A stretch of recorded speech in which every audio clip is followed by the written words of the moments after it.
창세기 30장 25절부터 32절까지 함께 읽겠습니다.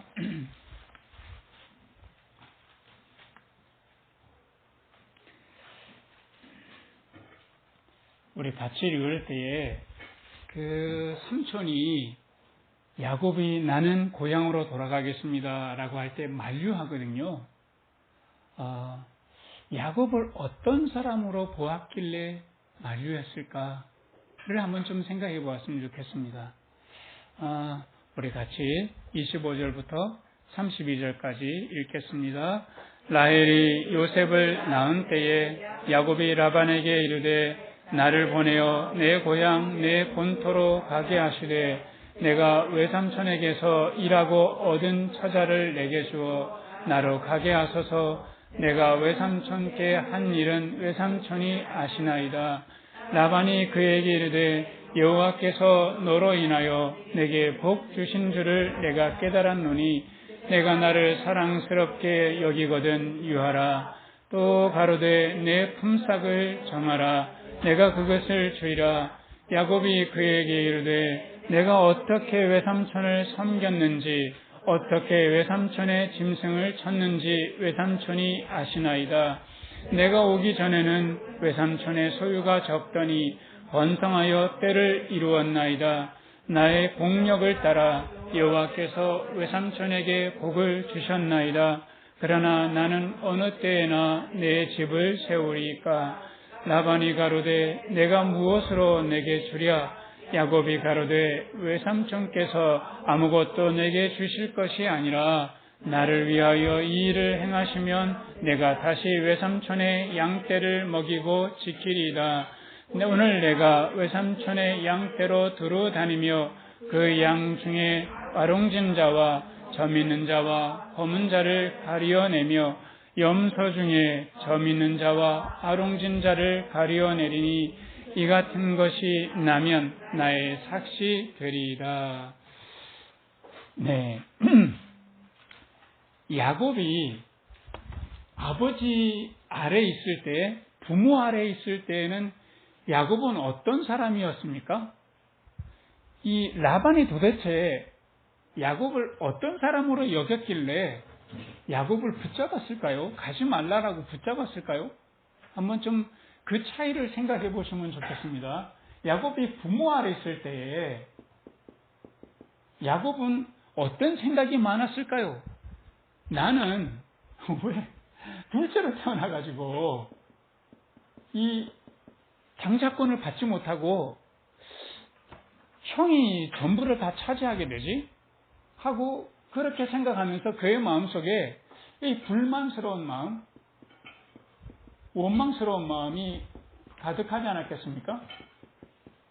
이러니까 아버지가 형에게 축복하리라 라고 할 때에 속일 수밖에 없었던 거죠. 형의 장자권을 가로채기 위해서 아버지 형을 속였단 말이죠. 속임수로 장자권을 가로챘습니다.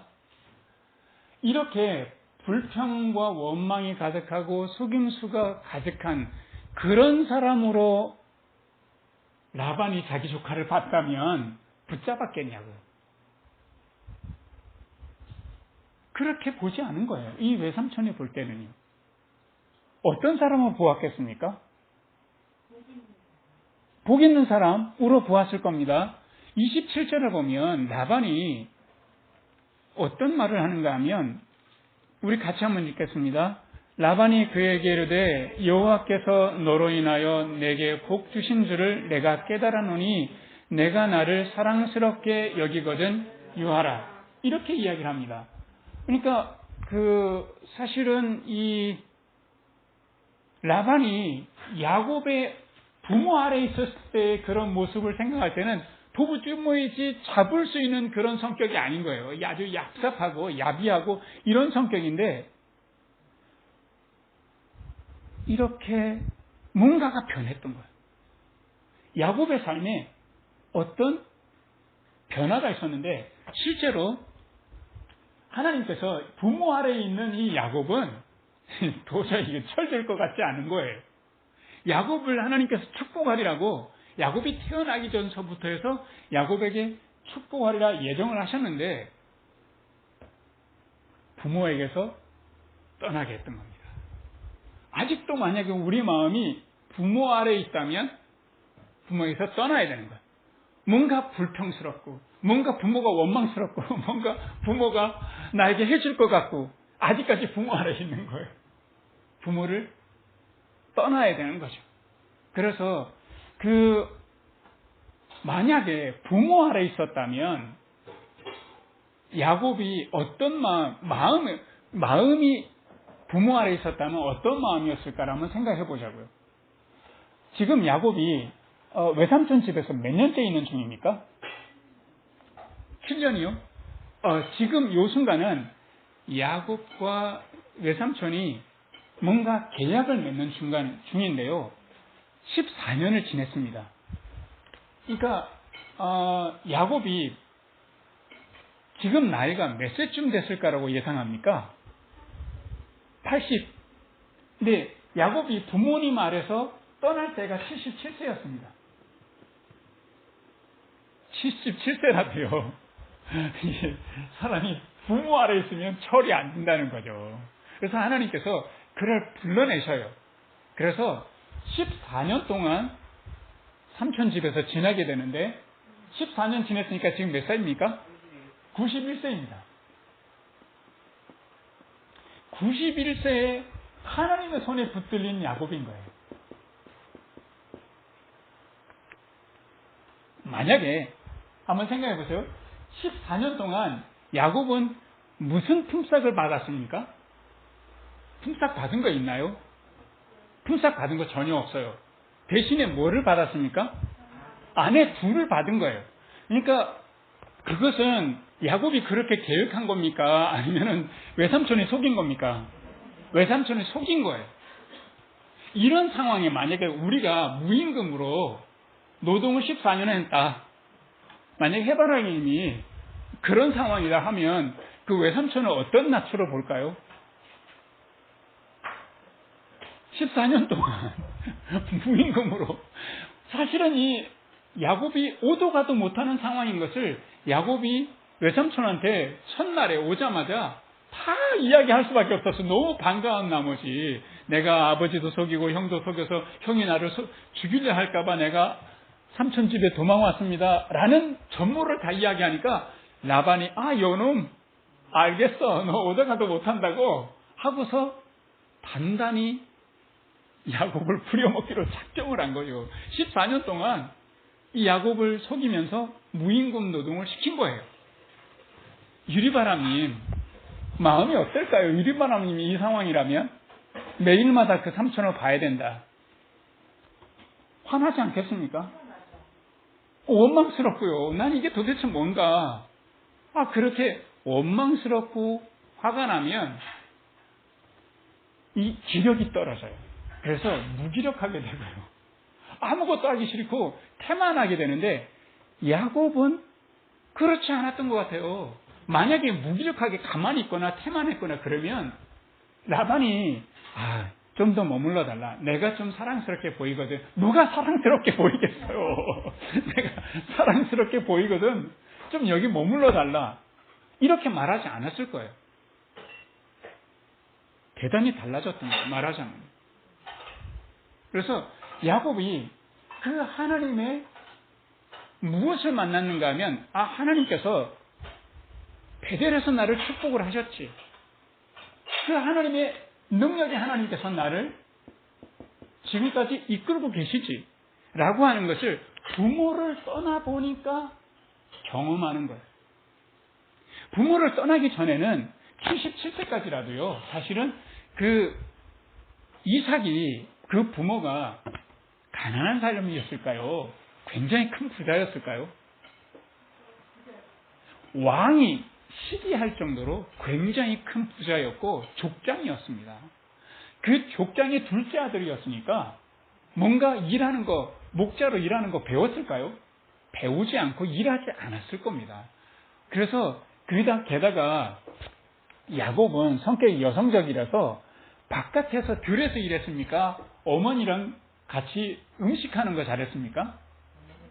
예, 음식하는 거 잘하는 그런 여성적인 성격이었단 말이죠. 이랬던 사람이 라반이 뭐라고 고백하냐면 여호와께서 나에게 복을 참 많이 주셨는데 너 때문이었던 것 같아. 가지 말아달라. 라고 이렇게 붙잡는 거 보면 하나님께서 야곱을 능력으로 든든히 세워주신 것을 야곱의 삶에서 경험한 거예요. 이렇게 계속해서 경험하니까 그 능력에 대한 믿음이 생기는 거죠. 하나님께서 나를 공연히 여기까지 오게 하신 것이 아니라 내 실수로 왔지만, 내 잘못으로 오기는 왔지만 이것이 하나님의 능력의 손이 나를 붙잡고 계시는 그런 순간들이구나 라고 하는 것을 믿는 것. 이 14년의 시간이 헛되이 지내는 것이 아니라 하나님께서 나를 베델에서 축복하신 그 축복을 이루어가시는 과정이구나. 우리들이 오늘을 살아가는 이 삶을 그렇게 해석할 수 있는가라고 하는 것. 내가 이 시간이 몸이 아프기도 하고 내가 공연히 이 시간을 허투루 보내는 거 아닌가? 나의 이 시간은 어떤 의미가 있는가? 내가 나의 시간에 대해서 의문을 가질 수 있는데 하나님께서 나를 능력으로 이끌어 가시는 그 순간이라고 하는 것을 우리 마음에 믿으면 좋겠습니다. 내가 믿음이 있다면 믿음에는 반드시 무엇이 따르는가 하면 행함이 따른단 말이죠. 그래서 야곱이 그 삶에서 무엇을 배우는가 하면 하나님의 능력 속에서 행함이 있는 믿음을 배워가는 거죠. 행함이 있는 믿음을 삶에서 계속해서 살아내니까 라반이 붙잡는 거죠. 너가 살아가는 삶을 보니까 참 성실해. 이 야곱은 부모 아래 있었다면 이렇게 속이고 분노하고 원망을 가지고 이런 사람이었지만 하나님 아래 있거든요.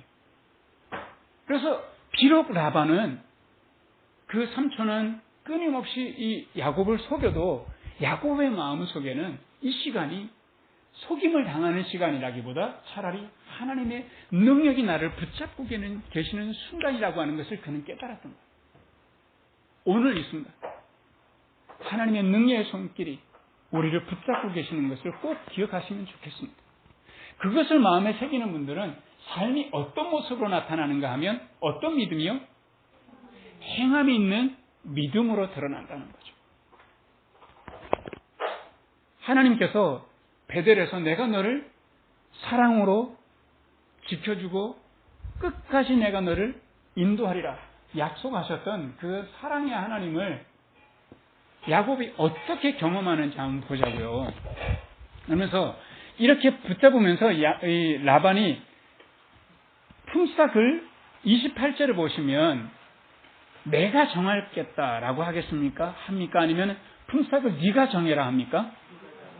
네가 정해라라고 하는 거예요. 이런기가 쉽지 않잖아요. 그런데 야곱이 뭐라고 하냐면 29절에 내가 외삼촌을 잘 섬겼고 짐승을 잘 쳤는 것을 외삼촌이 아시잖아요. 이 30절을 보시면 내가 외삼촌에게 오기 전에는 외삼촌의 소유가 적었지만 지금은 번성해서 굉장히 큰 때가 되지 않았습니까? 라고 하면서 뭐를 따라서 내가 외삼촌을 섬겼다라고 하는가 하면 나의 무엇을 따라서 하나님께서 복을 주셨다고 하십니까? 내가 공력을 따라서, 여기 보면 공력이라는 것이 도대체 뭔가, 이것이 그 히브리어 원문에 보면 나의 발을 따라서, 왜 뜬금없이 발이라 했을까요? 나의 발을 따라서 여호와께서 외삼촌에게 복을 주셨습니다라고 했는데 이 발이 도대체 무슨 의미인가 하면 내가 수고했다는 거죠.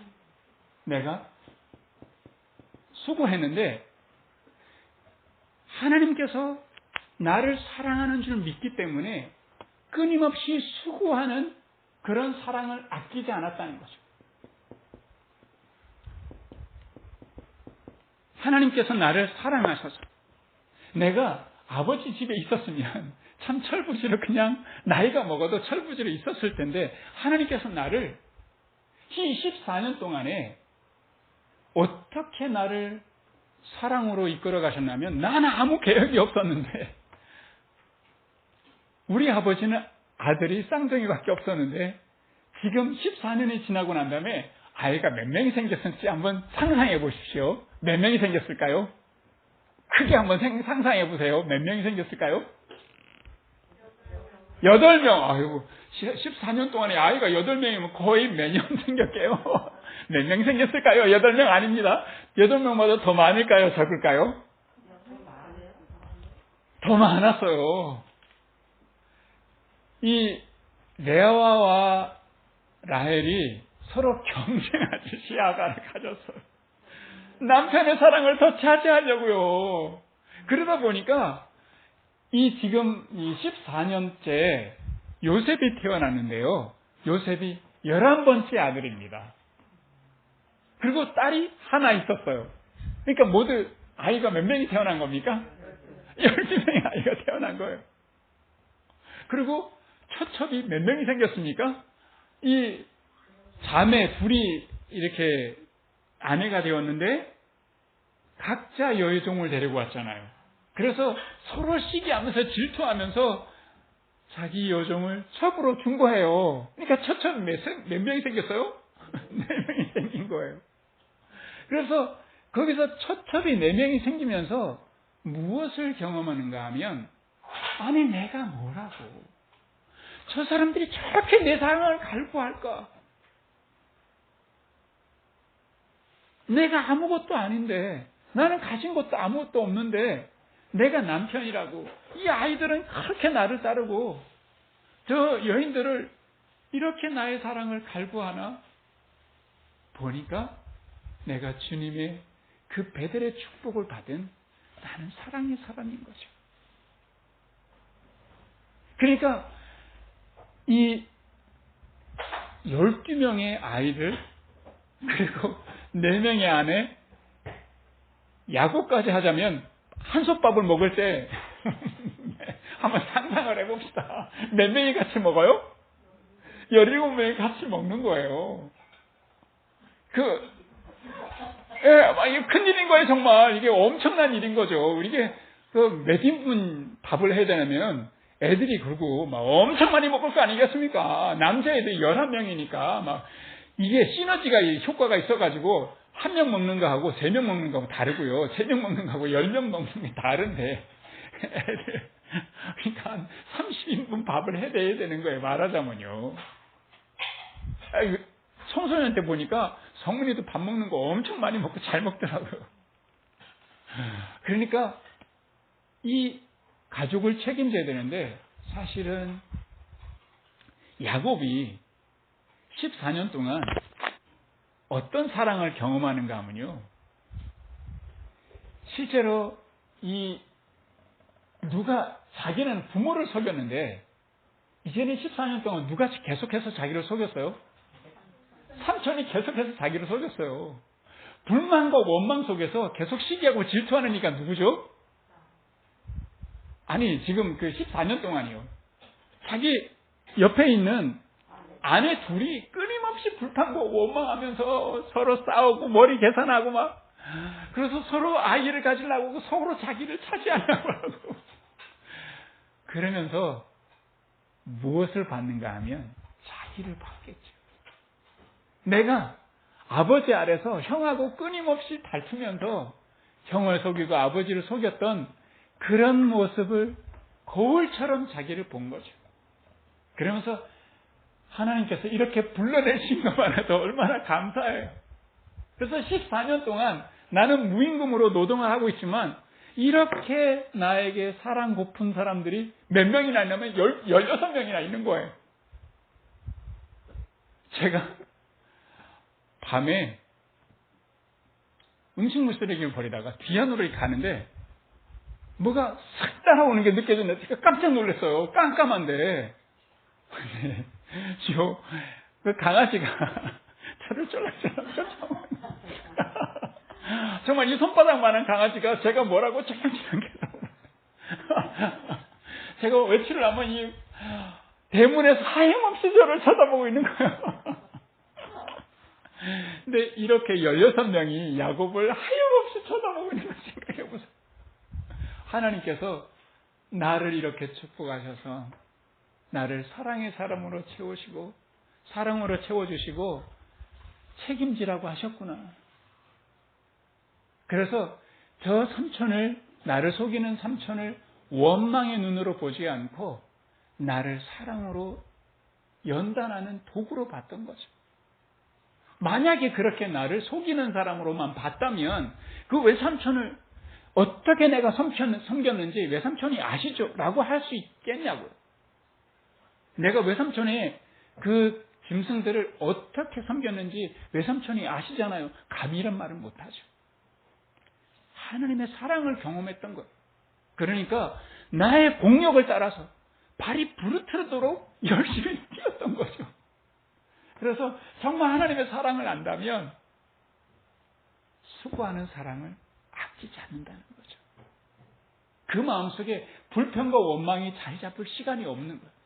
16명을 먹여 살려야 되는데요. 언제 그걸 볼 수 있겠어요? 자, 이제 하나님께서 베델에서 축복하셨던 것이 지혜가 있습니다. 아버지 아래서는 아유, 난 둘째고 내가 마지가 아니라가지고 장자권은 나한테 오는 건 아닌데 이걸 어떻게 하면 좋은가 하고 머리를 쓴 것이 있다면 그거는 죽이는 생각 같지도 않은 생각이라면 이제는 하나님께서 어떤 지혜를 주시냐고. 그의 14년 동안 그가 목축업을 하면서 사실은 아무것도 몰랐던 사람이 보니까 어떻게 양을 키워야 되고 어떻게 양이 새끼를 갖는 그 모든 습성들을 다 본 거예요. 그러면서 이 라반이 내가 너에게 싹쓸 주마, 네가 정해라 라고 할 때 그가 아무것도 외삼촌이 지금 저에게 주지 않아도 됩니다. 제가 한 가지 조건을 내세울 텐데 이렇게만 해주시면 좋죠 라고 하고 양을 어떤 양을 달라 했습니까? 나에게 튼실한 양을 주시고 튼실한 염소를 주십시오 라고 하지 않고요. 만약에 외삼촌의 양 중에서 얼룩덜룩하든지 점이 있든지 검은 양이 있다면 저를 주십시오.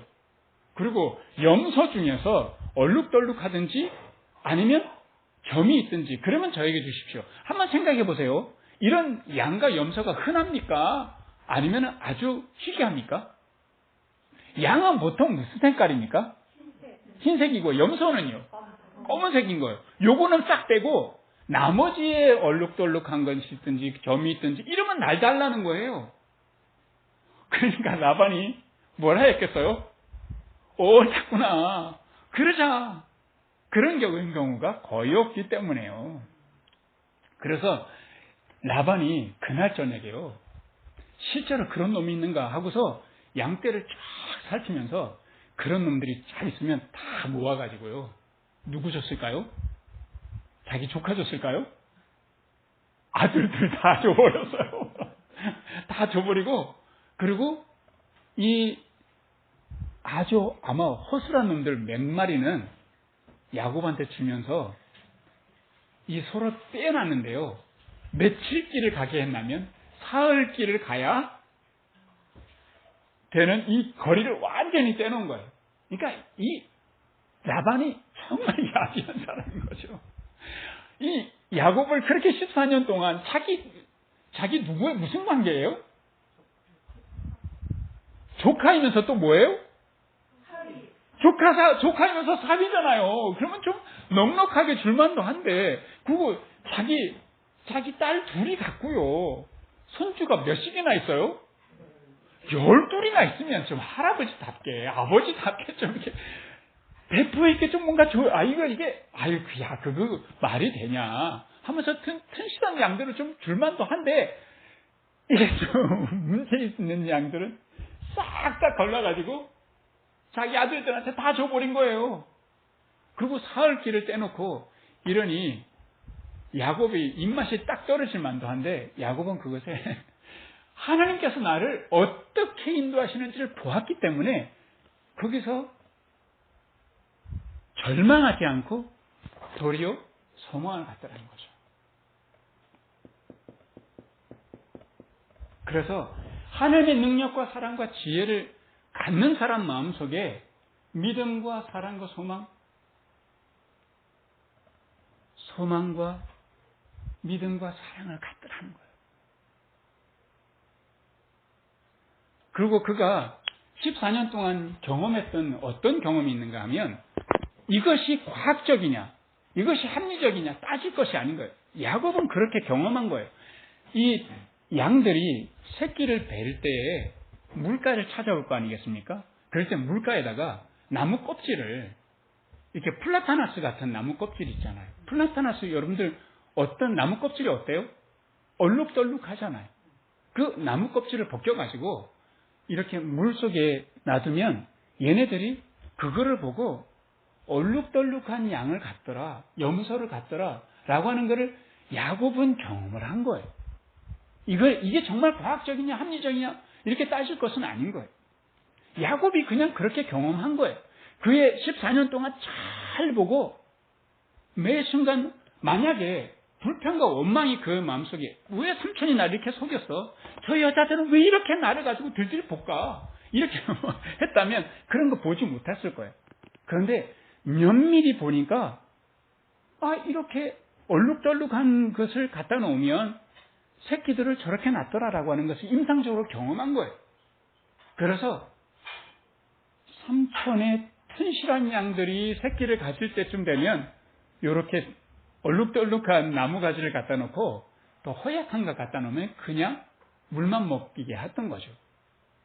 그러니까 결국에는 이 나머지 6년 동안에요. 삼촌 집에 20년을 머물게 되는데 나머지 6년 동안에 라반이 보아하니까 튼실한 놈들은 전부 다 얼룩덜룩하고 점이 있고 뭔가 색깔이 다른 거예요. 그것이 전부 다 야곱의 것이 되고요. 허약한 것들은 다 라반의 것이 된 거예요. 그래서 점차적으로 6년의 시간 동안에 전부 다 튼실한 놈들은 야곱의 것이 되었던 거죠. 근데 그런 지혜가 있어서 그런 6년 동안에 하나님께서 나를 분명히 큰 삭스를 나에게, 저 삼촌은 나를 속였지만 하나님께서 나에게 품삯을 쳐주시라 라고 하는 그 소망을 갖고 끊임없이, 소망이 있는 사람에게는요 그 6년의 시간이 어떤 시간이었겠냐는 거예요. 하나님께서 정말 나를 지혜를 주신다고 한다면 내가 소망을 갖게 되는데 어떤 소망이겠냐는 거예요. 인내할 수 있는. 그 양이 한 배에 몇 마리의 양을 낳을까요? 제가 옥수수를 참 많이 물어보잖아요. 옥수수 한 대에 옥수수가 몇 개 열릴까요? 그러면 도시에서 오신 분들이 보통 10개요 이렇게 말해요. 막 식량혁명이라는 겁니다. 그러면 여러분들 그 야곱이 라반의 양을 치면서 라반보다 훨씬 더 큰 양떼를 가졌다고 했는데 한번 생각해 보세요. 양이 한 배에 보통 몇 마리의 양을 낳을까요? 2마리요. 그래가지고 이렇게 되겠습니까?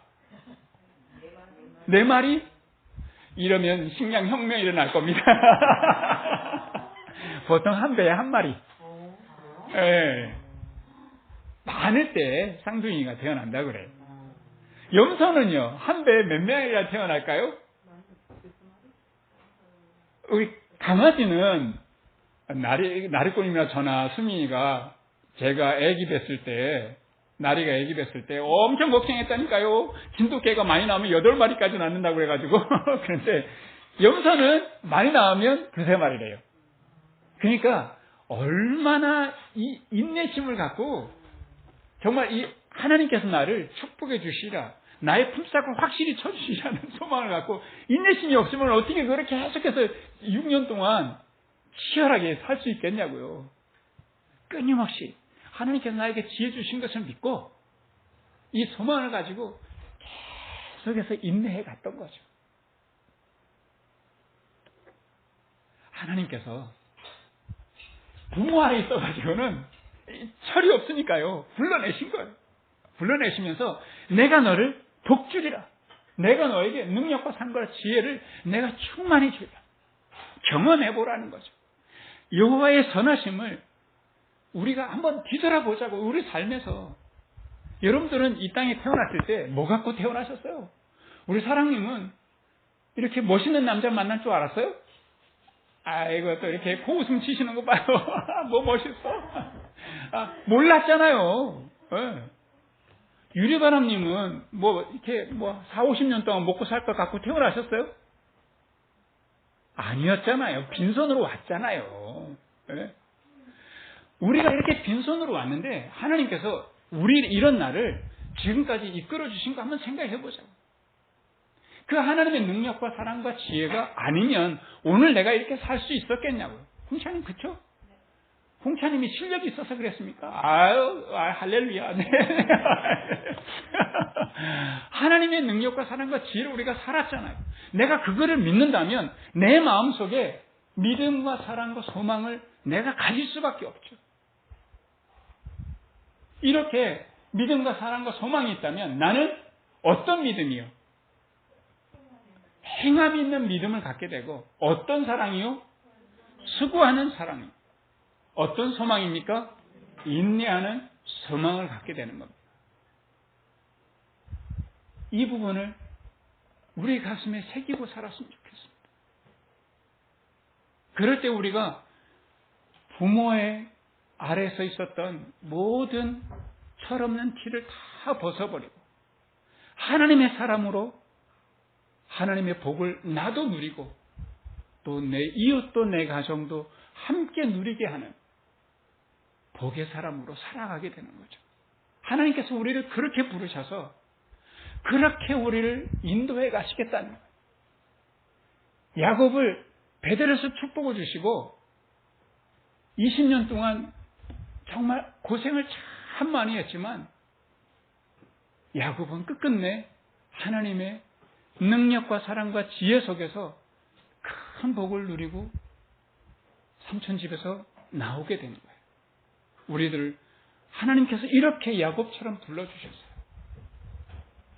이런 복이 우리의 삶에 가득 넘치게 되기를 주님의 이름으로 축원합니다. 우리 같이 기도하겠습니다. 하나님께서 베델에서 야곱을 축복하시면서 내가 너를 지키며 내가 나의 약속을 반드시 이루어 주리라 이렇게 축복하셨던 우리 하나님께서 나를 또한 축복하여 주시고 지켜주시고 하나님의 능력과 사랑과 지혜를 충만히 허락하여 주신 것을 믿습니다. 우리 하나님 그러한 것을 믿는다면 우리의 삶에 끊임없이 행함이 있는 믿음으로 수고하는 사랑으로 인내하는 소망으로 우리 하나님 앞에 살아갈 수 있는 우리 모두가 될 수 있도록 우리 하나님 축복하여 주시옵소서. 그래서 나도 복이 되고 이웃도 복이 되게 하는 복된 삶이 될 수 있도록 인도하여 주시옵소서. 주님을 믿습니다. 예수 그리스도의 이름으로 기도합니다. 아멘. 우리 찬송가 359장 우리 같이 부르면서 준비하는 금 드리도록 하겠습니다. 예수가 함께 계시니 시험이 오나 겁없네. 그 사랑 안에 살면서 딴 길로 가지 맙시다. 우리 같이 오늘 말씀을 기억하면서 우리 같이 찬송하겠습니다.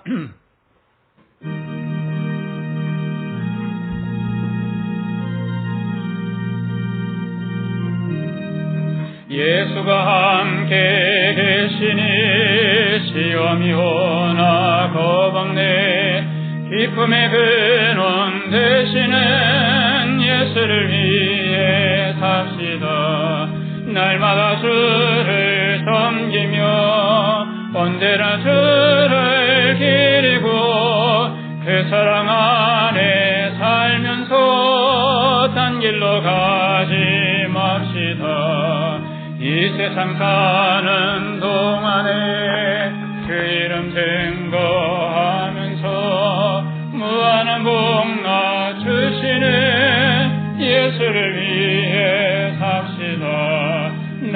날마다 주를 섬기며 언제나 주를 기리고 그 사랑 안에 살면서 딴 길로 가지 맙시다. 이 세상 친구 없어도 예수는 나의 친구니 우리 안위를 버리고 예수를 위해 삽시다. 날마다 주를 섬기며 언제나 주를 기리고 그 사랑 안에 살면서 딴 길로 가지 맙시다. 주께서 심판하실 때 잘했다 칭찬하리니 이러한 상급 받도록 예수를 위해 삽시다. 날마다 주를 섬기며 언제나 주를 기리고 그 사랑 안에 살면서 딴 길로 가지 맙시다. 아멘. 우리 헌금기도 그리고 축도로 예배를 마치겠습니다. 빈손으로 외삼촌 집에 갔지만 끝내 풍성한 은혜를 맛본 야곱처럼 우리를 복주시는 우리 하나님 은혜 진심으로 감사드립니다. 우리가 무엇이길래 이토록 생각해 주시고 우리가 무엇이길래 이토록 우리의 형편과 사정을 이렇게 알아주시고 채워주십니까? 우리가 감사를 담아서 주님께 적은 정성을 드립니다. 우리 하나님 기쁘게 받아주시고 주님께서 일하시는 것에 귀하게 잘 사용하여 주시옵소서. 이제는 우리를 불러내 주셔서 행함 있는 믿음으로 초대하시는 하나님의 능력과 수고하는 사랑으로 이끌어 주시는 예수님의 사랑과 인내하는 소망을 갖게 하시는 성령님의 지혜가 우리 교우들 위해 함께 계시기를 간절히 축원하옵나이다. 아멘. 감사합니다.